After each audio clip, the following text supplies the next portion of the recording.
Hey, what's up, everybody? Josh Johnson here with Kayak Guiding Freeport with Josh. I am a licensed kayak guide over here in the Freeport and surrounding areas. And I'm going to go ahead and do a quick video for y'all on what I bring in my kayak crate when I go fishing. I'm mainly chasing redfish because I'm just addicted to that fight and addicted to sight casting them. And then occasionally I'll target some flounder. This time of year, there's a lot of flounder everywhere, so they're pretty easy to catch. And I don't really target speckled trout hardly ever.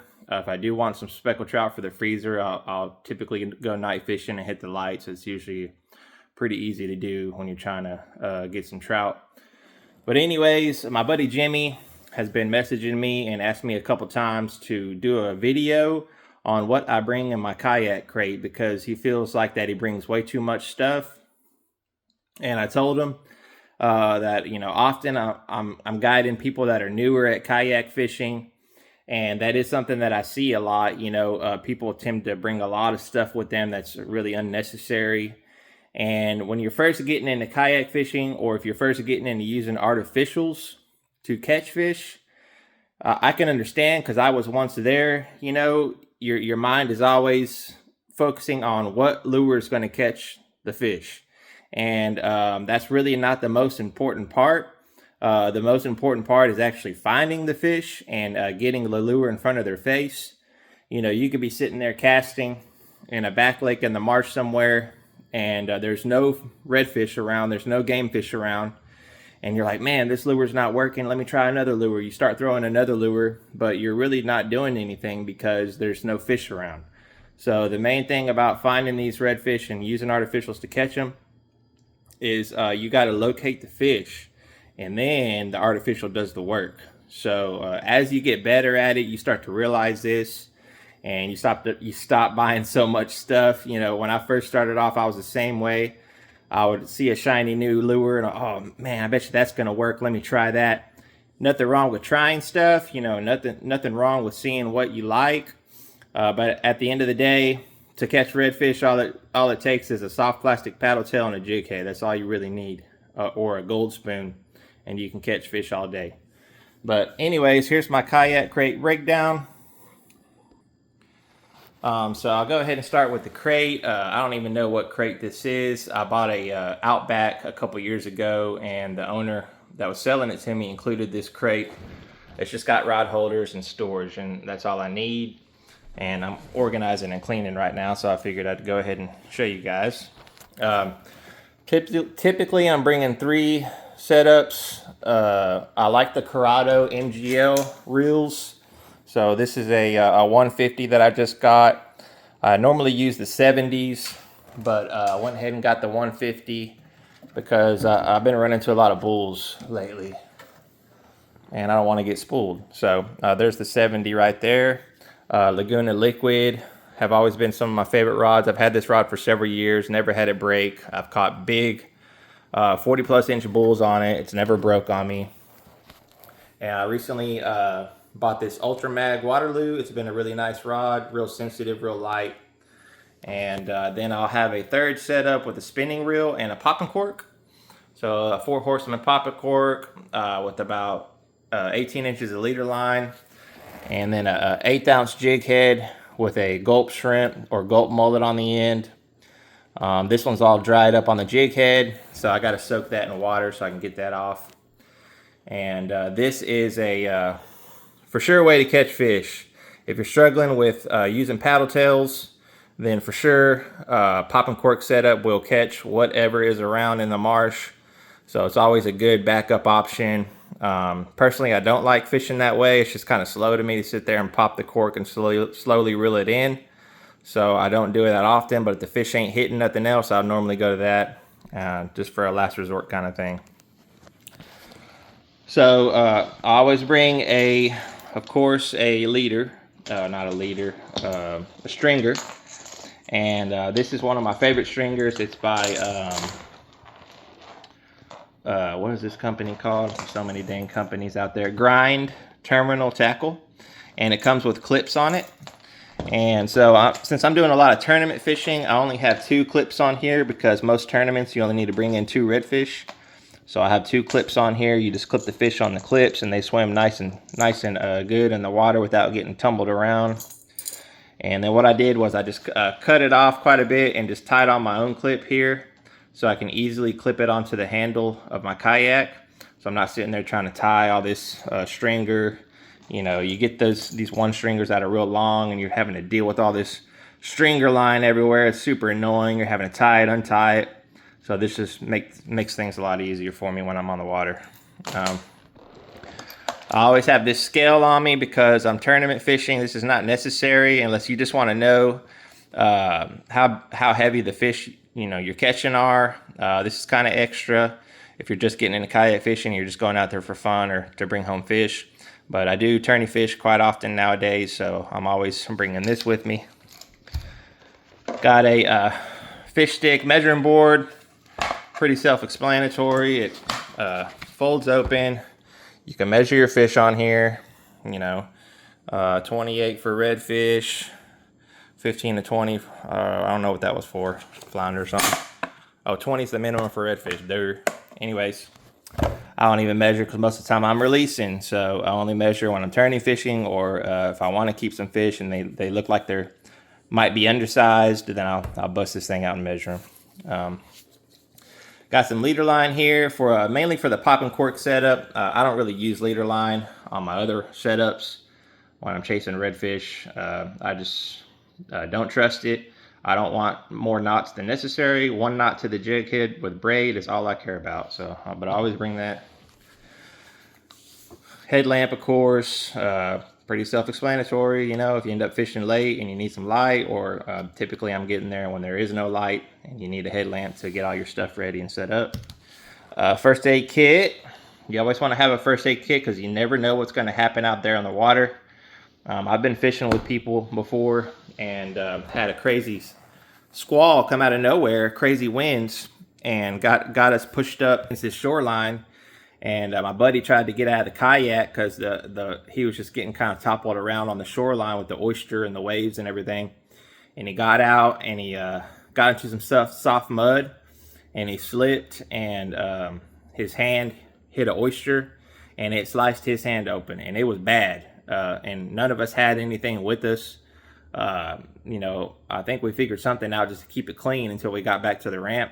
But if we would have had that first aid, it really helped out in that situation. So these are cheap to buy. Just buy a small one and keep it in your crate because you never know what's going to happen out there. Whistle, of course. Once again, you never know what's going to happen. You could lose service or drop your phone. Something could happen to you medically where you're not able to paddle. And you want to have this whistle so you could be able to notify people that you need help. Or, if a boat's coming at you and you need to make some sound or something, you just never know. It's just really good to just keep this in the kayak crate. It's small, it's cheap, doesn't hurt to have it in there. Sunscreen, of course, because I'm spending a lot of hours on the water, so you want to protect your skin. Skin cancer is a real thing. Mosquito spray, of course. We're always dealing with those mosquitoes. Thank God we got some cooler weather now, so we're not going to have to deal with those as much. 360 light. This is for whenever you're launching during the dark, or you're fishing at nighttime. Legally, you're supposed to have a 360 light, and there's a lot of 360 lights out there that are that they market and sell, but they're like $100, and that's just unnecessary. This is just a cheap flashlight. You can get them at Walmart for like $2. Super glue a ping pong ball at the end, or tape a ping pong ball around right there. And I need to change the batteries on this one, but pretty self-explanatory. You just hang it up on your rod, one of your rods, and boom, you got a 360 light. No point in spending $100 on a 360 light. Pop and cork. I always keep a couple pop and corks, 1 or 2 in the crate in case I need another one. Gulp. Of course, that's what I'm using for the popping corks, and sometimes I'll tie them on the jig heads or flounder when I want to work the bottom. Some kind of pliers. I always usually keep a pair of these for when the fish swallows the hook and you can't get them out with regular pliers. These work really good. And then I normally keep some Danco pliers, which are cheap. You can get them at line cutters, and they don't get rusty. It lasts a long time. I don't have any right now. I need to make me a trip to line cutter soon. Boga grips. So this is my fish grip that I use to grab my fish. The Boga grips are the best. I haven't cleaned this thing in a long time, and it's still, as you can see, working just fine. I'm gonna go ahead and clean it here soon. But anyways, these are the best fish grips you can get, and got these at Line Cutters as well.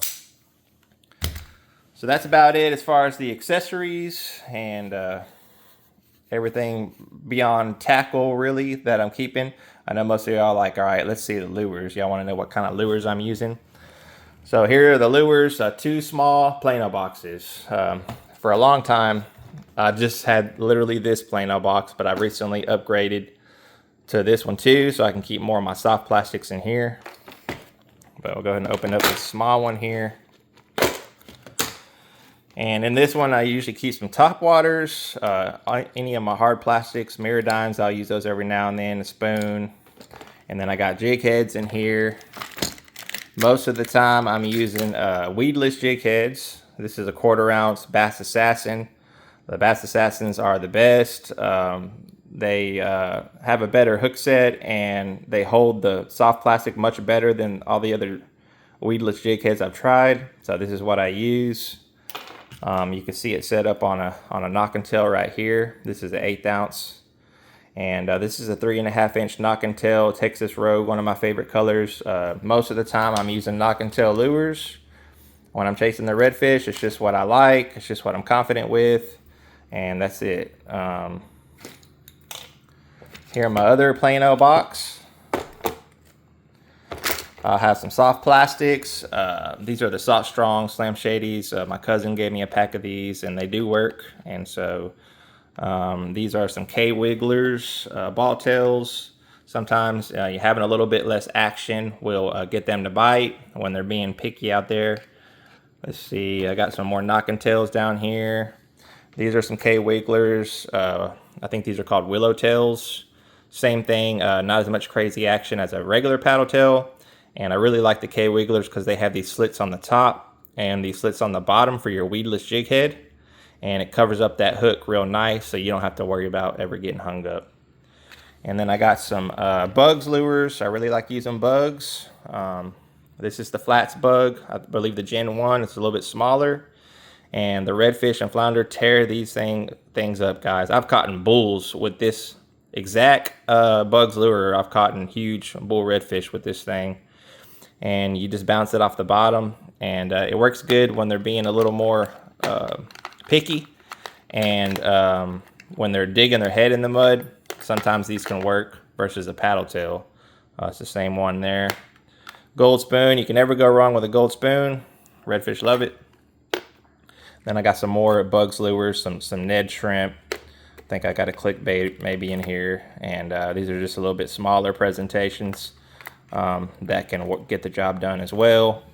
Got some more standard jig heads and some weightless jig heads because I've been fishing down south a lot where there's a lot of grass. So these really help to keep that lure up out of the grass. And that's basically it, guys. Most of the time I am using knocking tails. I get them from Line Cutters. I just need to make me a trip to the store. But any paddle tail can really get it done. As you can see, I got a mixture of here. I don't really care too much. I'm just throwing it on the jig head and getting it out there to try to catch fish. That's what matters. Moving around, finding the fish, getting out there and casting as much as you can is what matters. And that's a breakdown of my kayak crate. Everything fits in there really nicely. I try to keep it organized so I can grab things quickly. And that's about it. That's all I bring on my trips when I go chasing redfish and flounder. You really don't need anything else. You know, not telling you what to do. This is just what I do, and this is what works for me. And I just don't see a need in bringing all this extra stuff. Just bring the main things that you need. And also, I will bring a with me often. This is an Igloo cooler bag. I really like this one because it's small and it sits behind my seat, behind my seat and in between my kayak crate really well. And I'll bring some waters and snacks and stuff like that, you know, extra backup toilet paper, lens wipes for the sunglasses, some Advil, you know, things like that. So I'll bring that with me too. But I hope this really helped you guys out. Fishing is heating up. I'm super excited because the last couple of trips have been looking really nice. Been running across some schooling reds.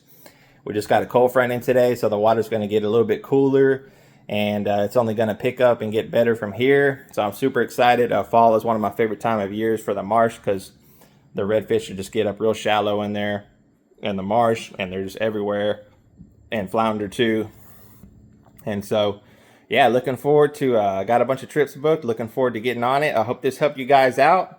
I'm gonna try to do some more videos like this every now and then, just kind of breaking down stuff that I do to help you guys out to catch more fish. At the end of the day, that's what I'm trying to do. I'm trying to make y'all successful at catching more fish.